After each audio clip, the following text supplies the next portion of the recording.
La primera vez que alguien me llamó por mi propio nombre después de un año, no sentí alivio. Sentí miedo.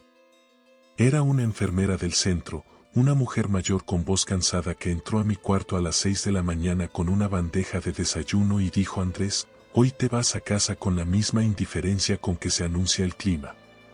Y yo me quedé quieto. No porque no quisiera salir, sino porque en ese momento entendí algo que mi cuerpo ya sabía antes que mi mente: afuera ya no había nada mío.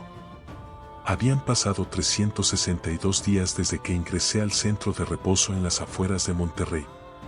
Entré en un estado que los médicos describieron como colapso disociativo severo. Entré solo, con una maleta pequeña y el número de teléfono de mi hermano escrito en un papel doblado dentro de mi bolsillo. Entré creyendo que estaría 2 semanas. Quizás un mes. El tiempo necesario para que mi cabeza dejara de romperse en pedazos.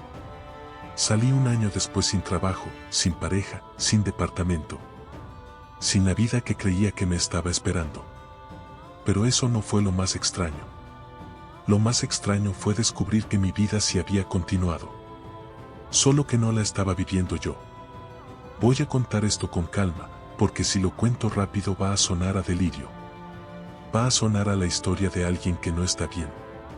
Y entiendo por qué pensarían eso. Yo mismo tardé semanas en aceptar lo que mis propios ojos me estaban mostrando. Pero necesito que me escuchen, porque lo que pasó no fue un malentendido. No fue una decisión desesperada de alguien que me quería y tomó malas decisiones. Fue un plan metódico, calculado y ejecutado por la única persona en el mundo que sabía exactamente cómo reemplazarme, mi hermano gemelo Marcos. Nos parecemos tanto que nuestra propia madre tardaba en distinguirnos cuando éramos pequeños. Misma altura, misma voz, mismo gesto al reír. Crecimos compartiendo todo: cuarto, ropa, amigos, historia. Durante años eso me pareció una bendición. Un privilegio. Tener a alguien que te entiende sin que tengas que explicarte. Alguien que carga la mitad de lo que eres simplemente por existir. No sabía que esa cercanía era también el arma perfecta. No sabía que mientras yo aprendía a conocerme a mí mismo, Marcos aprendía a conocerme a mí. Y que un día iba a usar todo eso para borrarse a sí mismo y escribir mi nombre sobre su propia vida. Eso es lo que voy a contar. Una historia sobre lo que le pasa a un hombre cuando descubre que su cara, su voz y su historia le pertenecen a alguien más.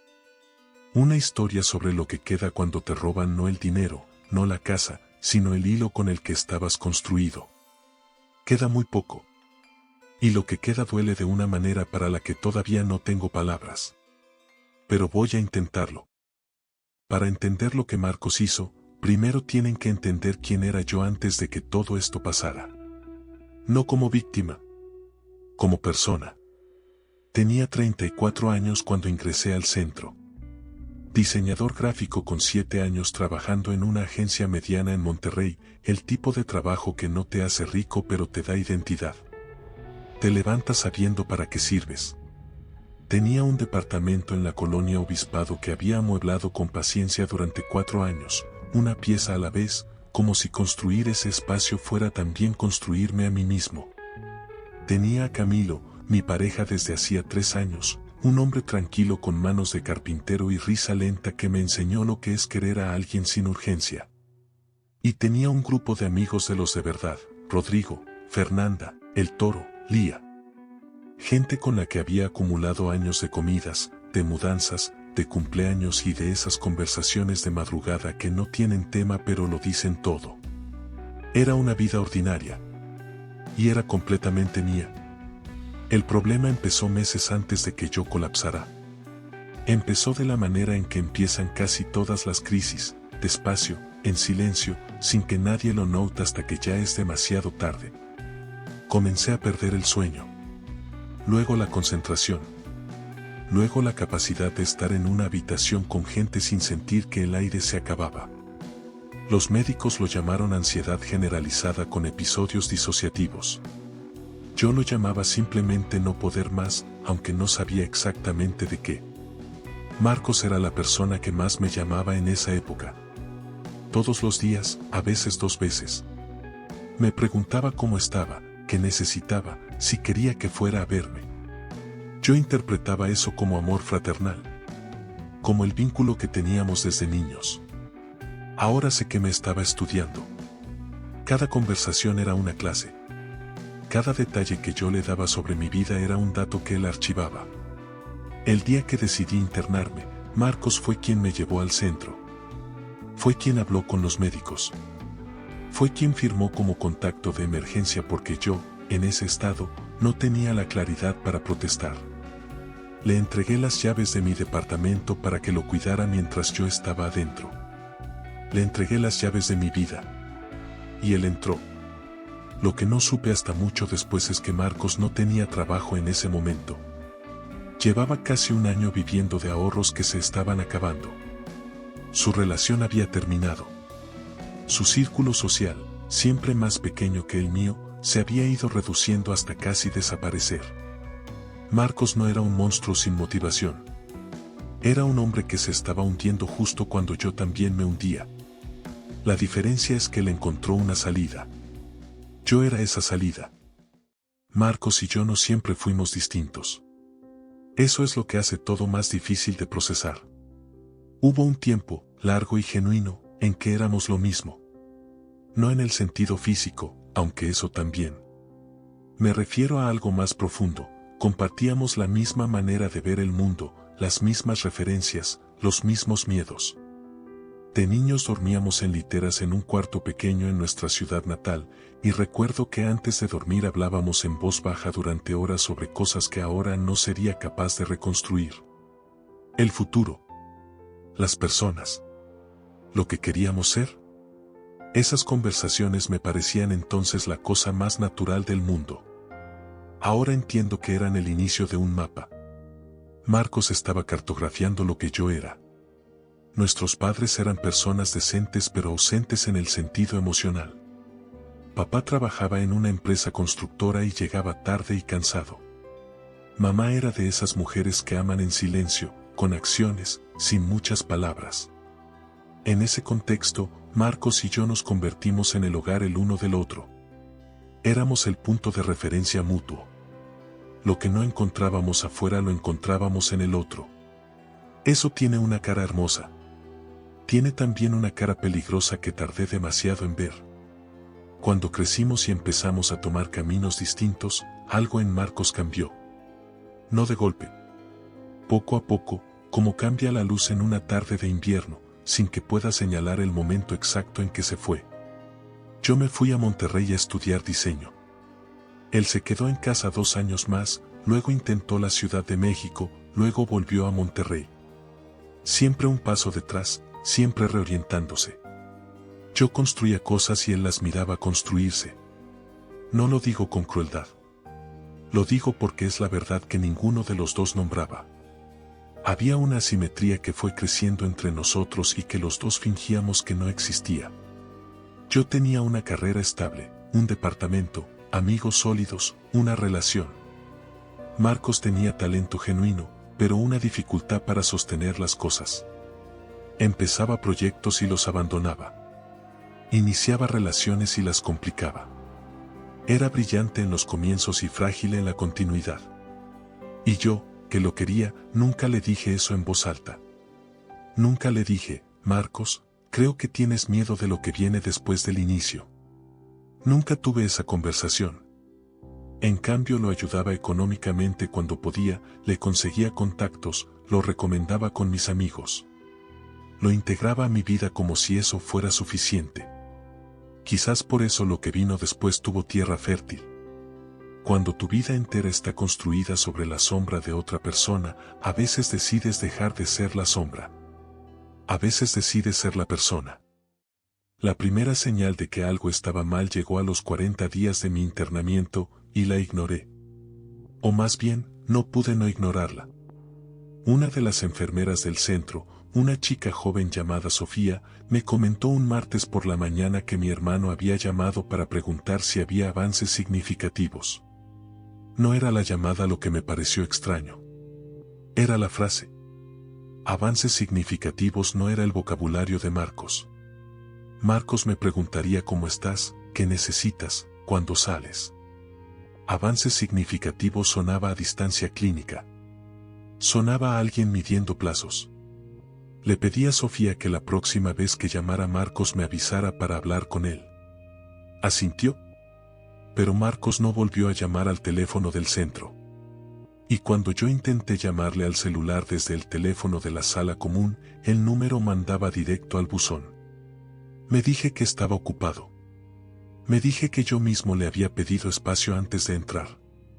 Me dije muchas cosas para no tener que sentir lo que ya empezaba a sentirse.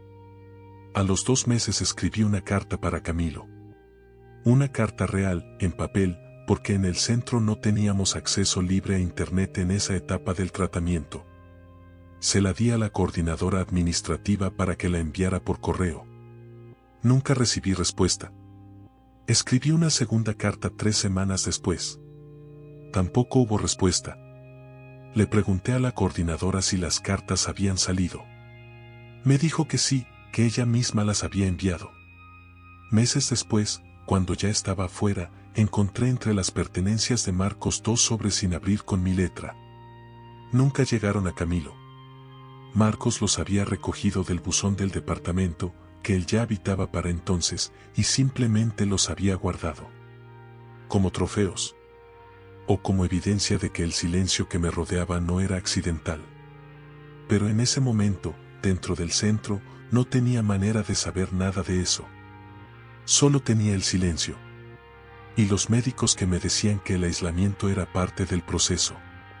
Y una voz interna que me repetía que algo no estaba bien, pero que yo apagaba porque necesitaba creer que afuera todo seguía en su lugar. Esa necesidad de creer fue la grieta por la que Marcos metió todo lo demás. Cuando uno está roto y vulnerable, no quiere verdades incómodas. Quiere que alguien cuide las cosas mientras uno se repara. Yo quería eso. Lo necesitaba. Y Marcos lo sabía. Al 5.º mes de internamiento me asignaron un nuevo terapeuta, el doctor Fuentes, un hombre de unos 50 años con paciencia de piedra y mirada directa. En nuestra segunda sesión me preguntó algo que nadie me había preguntado antes: ¿tienes contacto con alguien del exterior que te haga sentir seguro? Le dije que mi hermano era mi contacto de emergencia y que no había logrado hablar con él en semanas. Fuentes anotó algo en su libreta. Luego me preguntó si quería que el centro intentara contactarlo directamente. Le dije que sí. Lo que pasó después me tardé en entender. Marcos sí respondió la llamada del centro. Habló con Fuentes durante casi 20 minutos. Le dijo que había hablado conmigo recientemente, que yo estaba bien, que la familia estaba informada de mi progreso. Le dijo, con la naturalidad de quien cuenta algo que ha repetido muchas veces, que yo había pedido específicamente no recibir visitas durante el tratamiento porque me generaban ansiedad. Todo eso era mentira. Pero estaba construido con suficientes capas de verdad para que sonara creíble. Fuentes me transmitió la conversación con cuidado. Yo escuché y sentí algo que no era exactamente alivio, pero que tampoco era alarma. ¿Era confusión? Marcos había descrito una versión de mí que no era del todo falsa, lo cual era lo más perturbador. Conocía mis patrones lo suficiente para fabricar una narrativa que se sostuviera. Lo que yo no sabía entonces era lo que Marcos estaba haciendo en paralelo afuera. Me enteré después, por fragmentos, por conversaciones incómodas con personas que todavía me miraban con culpa cuando hablaban. Marcos había llegado a mi departamento la semana siguiente a mi internamiento. Primero con la excusa de cuidarlo. Luego se quedó. Empezó yendo a mi agencia a recoger algunas cosas y terminó hablando con mi jefe, Ernesto, con quien yo tenía una relación cercana. Le dijo que yo había tenido un episodio serio, que los médicos recomendaban reposo prolongado, que yo mismo había pedido que alguien cubriera mis proyectos mientras tanto.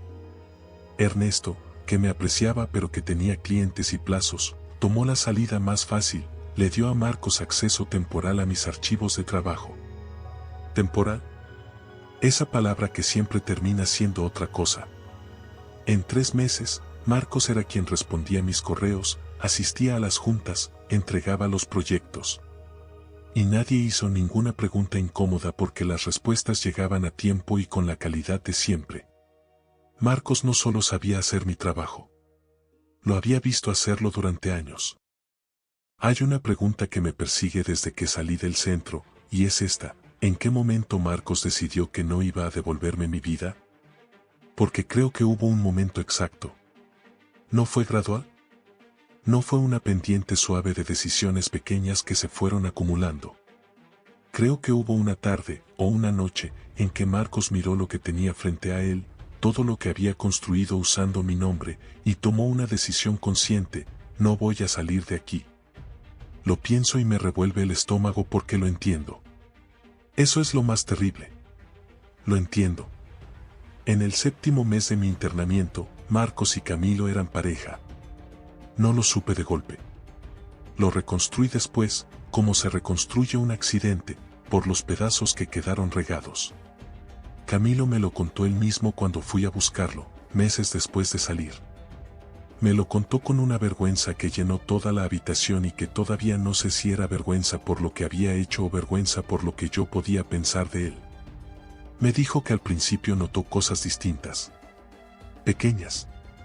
Que Marcos reía diferente, que tenía opiniones distintas sobre ciertas películas, que dormía de otro lado de la cama. Pero Marcos tenía una explicación para todo. Le decía que el tratamiento lo había cambiado. Que había tenido tiempo de pensar y que veía las cosas de otra manera. Que el reposo le había dado una perspectiva nueva. Y Camilo, que me amaba, que quería que yo estuviera bien, eligió creerle. No lo culpo del todo. Quiero culparlo. A veces me despierto a las 3 de la mañana y lo culpo en silencio durante minutos que se sienten como horas. Pero cuando soy honesto conmigo mismo entiendo que Marcos fue extraordinariamente meticuloso. Había pasado 34 años aprendiendo a ser yo. Conocía mis gestos, mis expresiones, el ritmo de mis conversaciones. Sabía cómo discutía yo, cómo me reconciliaba, cómo pedía perdón. Tenía todo el material. Y tenía algo más: la desesperación de un hombre que por primera vez en su vida se sentía completo. Porque eso fue lo que me destrozó cuando lo vi a los ojos, semanas después de salir, en una confrontación que no planeé pero que ocurrió de todas formas. No vi a un monstruo. Vi a alguien que finalmente había encontrado un lugar donde encajar y que haría cualquier cosa por no perderlo. Eso no lo justifica. Pero lo hace infinitamente más complicado. La maldad que tiene rostro desconocido es fácil de odiar. La maldad que tiene tu misma cara, tu misma historia, tus mismos miedos de infancia, es otra cosa completamente distinta. Esa maldad te obliga a mirarte a ti mismo mientras la odias. Salí del centro un martes de octubre. La enfermera que me avisó esa mañana me dio una bolsa con las cosas que había traído un año antes, una muda de ropa, un libro que nunca abrí, mi cartera con la credencial y 300 pesos que ya no alcanzaban para nada. El doctor Fuentes me dio una cita de seguimiento para 2 semanas después y me dijo algo que yo asentí sin escuchar del todo. Tomé un taxi con las instrucciones de ir a mi departamento en Obispado. En el trayecto miré por la ventana la ciudad que seguía siendo la misma y me pareció un escenario. Todo demasiado normal para lo que yo llevaba adentro. Cuando llegué al edificio, el portero, un hombre mayor llamado don Aurelio, me miró con una expresión que no supe leer en ese momento pero que ahora identifico perfectamente. Era la expresión de alguien que ve algo que no debería estar ahí. Me dijo: «Pero si usted ya subió hace un rato». Me quedé parado frente a él sin poder responder. Subí. Toqué la puerta de lo que era mi departamento. Escuché pasos. La puerta se abrió y por primera vez en un año vi la cara de Marcos, que era mi cara, mirándome desde el otro lado del umbral con una expresión que tardó exactamente 3 segundos en componerse. 3 segundos en que vi pasar por sus ojos, en este orden, el shock, el miedo, el cálculo. Luego sonrió. Una sonrisa mía. Con mi boca. Me dijo: «Qué bueno que ya saliste, pasa, tenemos que hablar». Y lo más absurdo, lo más revelador de en qué estado llegué ese día, es que entré. Entré a mi propio departamento como si fuera un invitado. Me senté en mi sofá con la rigidez de alguien que no sabe si tiene derecho a estar cómodo. Y escuché a Marcos durante casi una hora construir una versión de los hechos tan ordenada, tan razonable, tan llena de preocupación fingida por mi bienestar, que por un momento, solo por un momento, estuve a punto de creerle. Me dijo que lo había hecho para protegerme. Que sabía que yo no estaba en condiciones de manejar las responsabilidades y que alguien tenía que hacerlo. Que Camilo estaba destrozado por mi ausencia y que él solo había intentado acompañarlo. Que en la agencia iban a despedirme si nadie respondía a los correos. Que todo lo que había hecho era provisional, temporal, hasta que yo volviera. Provisional. Temporal. Las mismas palabras de siempre. Le pregunté por las cartas que escribí para Camilo. Hubo un silencio. Fue en ese silencio donde se acabó la versión provisional de los hechos y empezó la verdad. No hubo gritos. Eso es lo que la gente no entiende cuando cuento esto. No hubo una pelea cinematográfica, no hubo golpes sobre la mesa ni palabras que hicieran temblar las paredes. Hubo algo mucho peor, hubo una conversación en voz baja entre dos hombres con la misma cara que se miraban desde lados opuestos de una grieta que ninguno de los dos sabía cómo nombrar. Marcos no negó las cartas. Cuando el silencio se hizo demasiado pesado, las buscó en un cajón del escritorio, mi escritorio, y las puso sobre la mesa sin decir nada. 2 sobres con mi letra. ¿Sin abrir? Le pregunté por qué. Me dijo que tenía miedo de que si Camilo recibía las cartas quisiera visitarme, y que una visita podía desestabilizar mi tratamiento. Era una mentira construida con la lógica suficiente para pararse sola. Y eso era lo que más me dolía, que Marcos conocía también mi historia clínica, mis vulnerabilidades reales, que podía usarlas como escudo para sus propias decisiones. En los días siguientes fui reconstruyendo el mapa completo de lo que había ocurrido. Fui hablando, uno por uno, con las personas que formaban mi vida. Rodrigo, que es el más directo de mis amigos, fue el primero en admitir que había notado algo diferente pero que lo había archivado como cambios por el tratamiento. Fernanda lloró. El toro me abrazó durante un tiempo largo y no dijo nada, que fue lo más honesto que alguien pudo hacer en ese momento. Camilo fue el más difícil. Nos encontramos en un café neutro, territorio de nadie, y hablamos durante 3 horas. Me contó los detalles que yo no quería escuchar pero que necesitaba procesar. Me dijo que hubo momentos en que algo no le cuadraba, que había noches en que Marcos decía algo y él sentía un desajuste pequeño, como una nota falsa en una canción conocida. Pero que siempre encontraba la manera de explicárselo.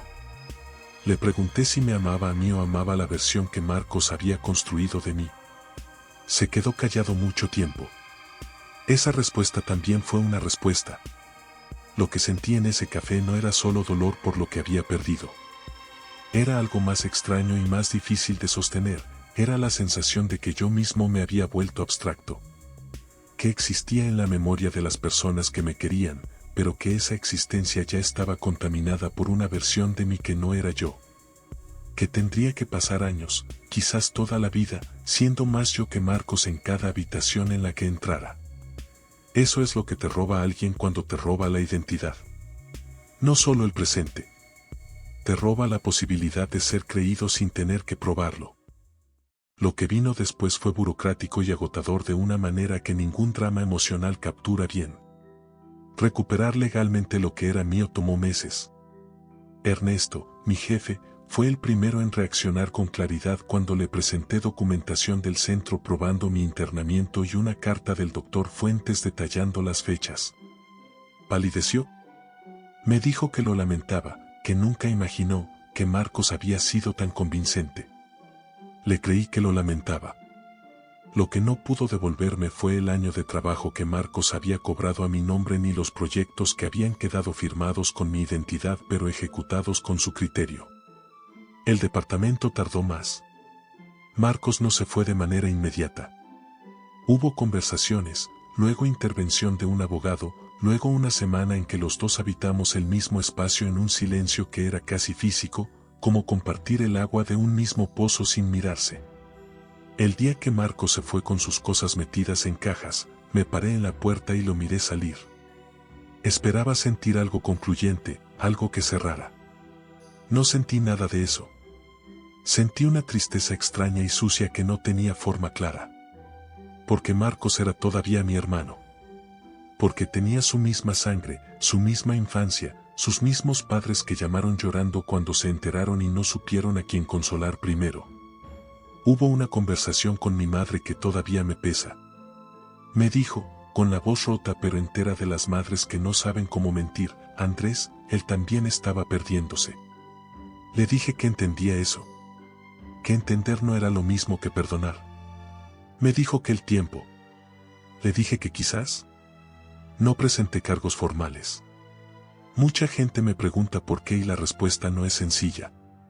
En parte porque demostrar legalmente lo que ocurrió era un proceso que me habría consumido en el momento en que más necesitaba reconstruirme.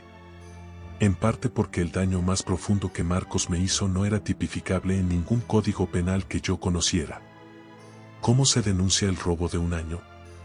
¿Cómo se cuantifica lo que vale la confianza de las personas que te conocen? No se puede. No hay formulario para eso. Lo que sí hice fue cortar el contacto. Completamente, sin negociación, sin la puerta entreabierta del ya veremos con el tiempo. Esa fue la única decisión que tomé sin dudar.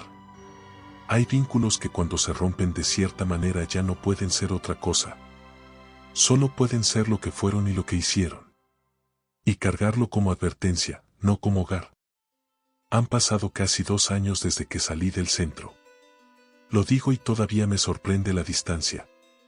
2 años que a veces se sienten como una vida entera y a veces como si todo hubiera ocurrido la semana pasada. Volví al trabajo de diseño, no en la misma agencia sino en otra, más pequeña, con menos historia y más espacio para empezar sin el peso de lo que dejé atrás. Tardé en poder entrar a una reunión sin preguntarme si la persona al otro lado de la mesa me veía a mí o a la versión de mí que Marcos había construido. Esa paranoia fue disminuyendo, pero no desapareció del todo. Creo que no va a desaparecer nunca del todo. Simplemente aprendí a vivir con ella como se vive con una cicatriz en un lugar que no se ve pero que se siente cuando cambia el clima. Con Camilo no hubo regreso. Eso lo acepté más rápido de lo que esperaba, quizás porque en el fondo entendí que la relación que él había continuado no era conmigo. Era con una versión editada de mí que Marcos interpretó con más soltura de la que debería ser posible. Hay algo en eso que me dice cosas que no quiero escuchar sobre quién era yo en esa relación, sobre qué tanto espacio le dejaba al otro para conocerme de verdad. Mis amigos, los que quedaron, hicieron lo que pueden hacer los amigos en estas situaciones, estar presentes sin hacer demasiadas preguntas. Rodrigo es quien más regularmente me llama. Fernanda me invitó a su boda el año pasado y yo fui y me alegré genuinamente por primera vez en mucho tiempo. El Toro y yo tomamos cervezas un viernes cada tanto y hablamos de cosas sin peso, que es también una forma de cuidarse. Marcos vive lejos ahora, en la ciudad donde crecimos. Me llegó esa información por nuestra madre, que sigue siendo nuestra madre y que lleva 2 años tratando de existir en el espacio imposible entre los dos. No sé qué hace. No quiero saberlo. No porque lo odie con la intensidad de los primeros meses, sino porque mantener esa distancia es la única manera que encontré de seguir siendo yo con claridad. Hay una cosa que aprendí y que no esperaba aprender de esta manera. La identidad no es algo que tengas. Es algo que sostienes. Todos los días, en cada conversación, en cada decisión pequeña, en cada momento en que eliges comportarte de una manera y no de otra. Es un trabajo continuo y silencioso que la mayoría del tiempo hacemos sin darnos cuenta de que lo estamos haciendo. Marcos pudo robar mi nombre, mi cara, mi trabajo, mi relación, mi círculo. Pero tuvo que trabajar para sostenerlo. Tuvo que convertirse en una versión de mí a tiempo completo porque ser otra persona es agotador de una manera que el que lo hace nunca admite. Yo no tuve que trabajar para ser yo cuando volví. Solo tuve que recordar cómo se hacía. Y eso, aunque suene simple, fue lo único que nadie pudo quitarme. Lo que quedó cuando me robaron todo lo demás no fue nada dramático ni heroico. Fue solo esto, la certeza de que yo sabía quién era y él nunca lo supo del todo. Esa certeza no me devolvió el año perdido. No me devolvió a Camilo ni los proyectos ni las noches que Marcos durmió en mi cama mientras yo miraba el techo de un cuarto prestado. Pero fue suficiente para levantarme. Y a veces, suficiente es todo lo que existe,